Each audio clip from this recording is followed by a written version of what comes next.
In this video, I'll show you how to send money using Zelle on Bank of America. Start by opening the Bank of America app on your phone, and then log in by entering your username and password.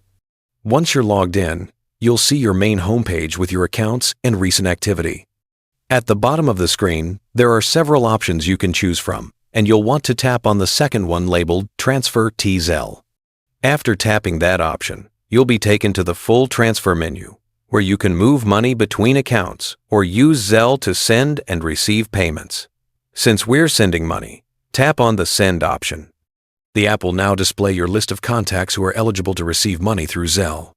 Select the person you want to send money to, and once you tap their name, you'll be taken to the screen where you can enter the amount you want to send.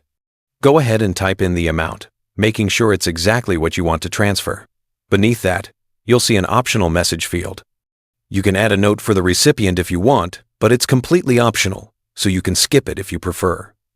When everything looks good, tap the Send button located at the bottom right corner of your screen. The app will confirm the transfer and begin sending the money instantly.